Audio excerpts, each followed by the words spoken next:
पानी में नींव डाल सकते हो? धरती के नीचे क्या है? पानी के ऊपर आप बैठे हो इस टाइम, और बाइबल कहती परमेश्वर ने अपनी बुद्धि से इस नींव को बनाया। अगर आप धरती खोद के ही देख लो ना, आपका विश्वास परमेश्वर पे बढ़ जाएगा, क्योंकि उसने पानी के ऊपर नींव डाली। और लोगों के घरों में अगर नींव में पानी लग जाए तो नींव खराब हो जाती है, और परमेश्वर ने पानी के ऊपर नींव डाली। बाइबल कहती है सब कुछ परमेश्वर के दिमाग में आया, उसकी बुद्धि में आया, और लिखा परमेश्वर ने अपनी बुद्धि से इस जगत की नींव डाली और समझ के साथ उसको स्थिर किया। और जब आपको बनाया गया, भूल जाओ कि लाखों लोग आज यहां बैठे हैं, फिर से भूल जाओ। जब मैंने कहा परमेश्वर ने आपको बनाया, उसने आपको कम नहीं बनाया, ज्यादा नहीं बनाया। उसने कहा मैं इंसान को बिल्कुल अपने जैसा बनाऊंगा और अपने जैसे अधिकार इसको दूंगा।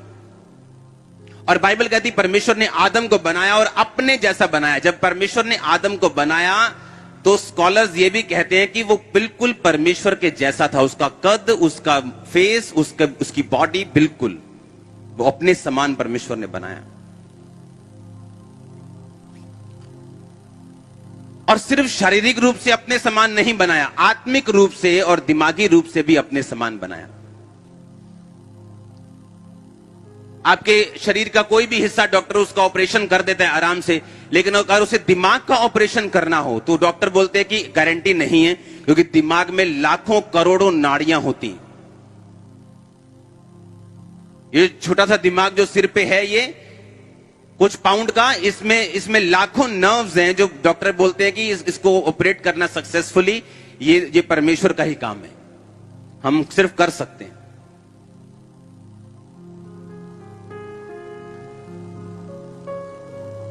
जब आप इस दुनिया में आए, आप सब लोग इस समय अलग अलग चैलेंजेस का आप फेस करते हैं, अलग अलग चुनौतियों को फेस करते हैं। कोई बीमारी को फेस करता है, चुनौती उसके लिए बीमारी है, किसी के लिए मैरिज है, किसी के लिए फाइनेंस है, किसी के लिए बच्चे हैं, किसी के लिए पति है, किसी के लिए पत्नी है, किसी के लिए उसका कैरियर है, किसी के लिए उसकी जॉब है। हर एक बंदा अलग अलग सिचुएशन को फेस करता है,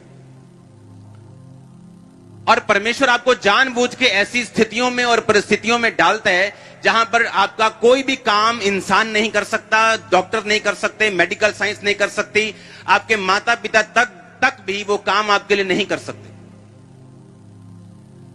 और तब जर्नी शुरू होती है परमेश्वर को ढूंढने की। और मेरा बिलीव है आप में से 90% लोग उसी जर्नी के कारण यहां पहुंचे, हां या ना? और अगर मैं आपको प्रीच कर रहा हूं तो उसी के कारण आपको प्रीच कर पा रहा हूं, क्योंकि मैं एक कंप्यूटर इंजीनियर हूं, और कंप्यूटर इंजीनियरिंग करने के बाद मैंने ऑस्ट्रेलिया जाना था, और वहां पे और मैंने पढ़ना था। और अगर ये चीजें अगर मुझको ही 17 साल पहले दिखा देते, मैं विश्वास नहीं करता कि जो ये हो रहा है ऐसा हो सकता है। ऐसा नहीं था कि मैं परमेश्वर को, रब पे यकीन नहीं करता था, सब जगह जाता था, सब यकीन करता था, माथा टेकता था, लेकिन मेरा जो काम था, मेरे जो दिमाग में सोच थी, वो यही थी, मैंने अपने कैरियर को बनाना है। और जब वहां हिट हुआ, जब मेंटली अपसेट के अटैक होने शुरू हुए, नशों में जब बढ़ गया, जब सब जगहों से जवाब मिला, जहां जहां मुझे घमंड था जिन जगहों के ऊपर, जब वहां से जवाब मिला और कुछ नहीं हुआ मेरी लाइफ में, जब सुसाइड करने जा रहा था, तब यीशु मसीह मिले और तब ये जर्नी शुरू हुई जिसको आप देखते हो। हालेलुया। अगर मुझे उन मुसीबतों का सामना ना करना पड़ता तो आज मैं आपको प्रीच भी ना कर रहा होता। हालेलुया। अब अगर आप परमेश्वर में आ चुके हैं, आप जानते जब कई कंपनियां ऐसी हैं, आपको देखते हैं, अच्छा हमें एमए वाला व्यक्ति चाहिए, ठीक है जी, आपने एमए की है, ओके आप आ जाओ। उसके बाद आपकी ट्रेनिंग होगी, वो आपको 3 महीने की ट्रेनिंग देते हैं, आपको 6 महीने की ट्रेनिंग देते हैं। उस ट्रेनिंग के बाद अगर आप काम ना कर पाए, वो आपको जॉब पे कंटिन्यू नहीं कर पाते। लेकिन उस जॉब के लिए आप एलिजिबल थे, आप ठीक है, आप आ गए, आपको जॉब मिल गई, क्योंकि आपने उतनी पढ़ाई की थी, आपने उनके सारे शर्तों को पूरा कर दिया। लेकिन उसके बाद, ट्रेनिंग के बाद निर्धारित होता है कि आप उसको कंटिन्यू करेंगे कि नहीं करेंगे। उसी तरह से आप क्रिश्चियन तो बन गए, आप प्रभु में तो आ चुके हो, परमेश्वर ने आपको अपनी महिमा के लिए आपको अपने पास बुला लिया। पर उसके बाद क्या? अगर आप ट्रेनिंग में फेल हो गए, अगर आप परमेश्वर के वचन को अच्छी तरह से समझकर लागू नहीं कर पाए तो आप में और अविश्वासी में कोई खास ज्यादा फर्क नहीं होगा। एक राजा बाइबल कहती उसके घर में शादी थी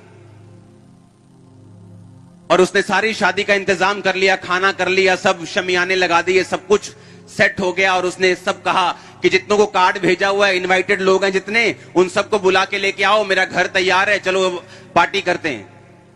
और जब वो बुलाने के लिए गए उसके नौकर, तो कोई बोलता है मैंने खेत को जा रहा हूं, मैंने नया प्लॉट लिया है, मैं उसकी गोडी करने जा रहा हूं, कोई कहता है मैंने नए बैल लिए उनको परखने के लिए जा रहा हूं, कोई कहता है मैं अपनी फसल बेचने के लिए जा रहा हूं, और कोई भी उस पार्टी में शामिल नहीं हुआ।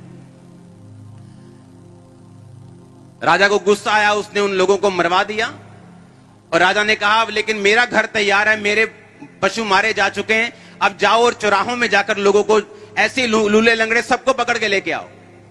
और वो चौराहों में गए और जितने उनको मिले सबको लेके आए और सब खाने के भोज में एंजॉय कर रहे हैं। और शाम को राजा जब मिलने के लिए आया तो एक व्यक्ति वहां ऐसा था जिसने शादी के कपड़े नहीं डाले हुए थे। राजा ने कहा तू शादी के कपड़े क्यों नहीं डाले तूने, और उसका मुंह बंद हो गया। और राजा ने कहा इसको पकड़ो और इसको अंधेरे कुंड में डालो जहां रोना और दांतों का पीसना होगा। अगर आप ध्यान से समझें, अगर आप किसी राजे को देखें, अगर आप ही किसी को बोले कि अब मेरे रिश्तेदार नहीं आ रहे, जाओ चौक में जाओ और सब लोगों को ले आओ, गरीबों को ले आओ, फटे कपड़ों को, भिखारियों को भी ले आओ। अगर भिखारी आपकी शादी में आ जाए, आप उसको बोलोगे कि तू शादी का वस्त्र क्यों नहीं पहन के आया, तो पार्टी जैसे कपड़े क्यों नहीं, आप बोलोगे कि नहीं बोलोगे? आप नहीं बोलोगे, उसके बाद है ही नहीं, वो तो पहले ही भिखारी है। आपने खुद ही बुलाया ना भिखारी को, भिखारी आजा। अब आप भिखारी को बोलोगे कोट पैंट क्यों नहीं डाल के आया?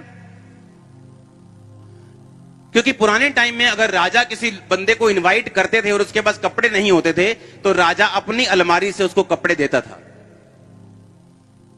और राजा की जिम्मेवारी होती थी कि अपनी अलमारी से कपड़े देना। और शादी का जो प्रोटोकॉल है, जो शादी में जैसे रानियों के प्रोटोकॉल होता है कि टोपी वाली ड्रेस ही लड़कियां डालेंगे। अगर हम इंग्लैंड की रानी को देखें, उनकी शादियों में यही ड्रेस होगी, ये इस टाइम की ये ड्रेस होगी।